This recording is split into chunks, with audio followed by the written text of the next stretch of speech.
Hi guys, welcome back to my library. So we are very close to the end of Mark chapter 14 and we're going to continue, starting at verse 53. They took Jesus to the high priest, and all the chief priests, the elders, and the scribes were assembled. Peter had followed him at a distance, right into the courtyard of the high priest, and he was sitting with the guards, warming himself at the fire. Now, the chief priests and the whole council were looking for testimony against Jesus to put him to death, but they found none. For many gave false testimony against him, and their testimony did not agree. Some stood up and gave false testimony against him, saying, "We heard him say, 'I will destroy this temple that is made with hands, and in 3 days I will build another, not made with hands.' But even on this point their testimony did not agree."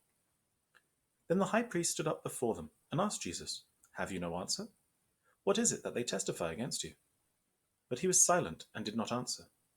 Again the high priest asked him, "Are you the Messiah, Son of the Blessed One?"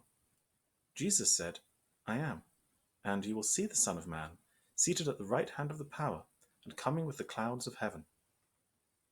Then the high priest tore his clothes and said, "Why do we still need witnesses? You have heard his blasphemy. What is your decision?" All of them condemned him as deserving death. Some began to spit on him, to blindfold him, and to strike him, saying, "Prophesy." The guards also took him over and beat him.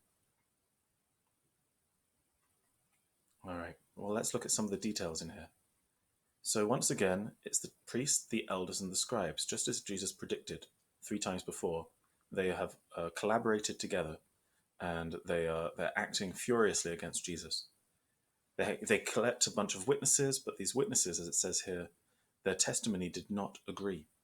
So that wasn't really going to work for them. But they really wanted to find a reason to condemn him to death. And then they have a witness who says they heard Jesus say he is going to destroy the temple. Well, this is where the scribes get a little bit excited because we have precedent. We have some sort of legal precedent here. If you go back to the Old Testament, to Jeremiah chapter 26, the first 8 verses, you will find that Jeremiah didn't even threaten to do anything to the temple. He just said that God was going to destroy the temple. And for that, he was sentenced to death. So people were very angry with him for even suggesting something bad would happen to the temple. And so this is what the scribes and the priests, this is what they use to try and condemn Jesus to death. Then the high priest asks Jesus, "Do you have any answer to this?" And this is where the Gospel of Mark is a little unique, because in the Gospel of Matthew, Jesus just sits there and takes all the lies and doesn't say anything much. In the Gospel of Mark, when he's asked directly, "Are you the Messiah, the Son of the Blessed One?" Jesus says, "Yes, I am." And it's interesting that he uses the word "I am." If we go all the way back to the book of Exodus, God refers to himself as "I am." When Moses says, "Who should we say has sent you?" God says, "Tell them I am has sent you." And from "I am," we get that YHWH thing that ended up being turned into Yahweh, which later turned into Jehovah. And so that is Jesus, I think, being very clever and bringing a huge callback to when this promise was made with Moses that he would lead his people to safety. The savior of the Jewish people in Moses is being linked to the savior right now.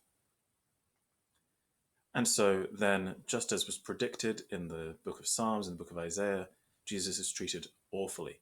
They say, "Well, why do we need witnesses anymore? You've heard the blasphemy. We're going to condemn you to death." And that's when the torture begins. So a little bit of a somber note to end on for that one. And I'm afraid it's just going to get a little bit more somber. Okay, well, you guys stay safe, and I shall see you sometime soon.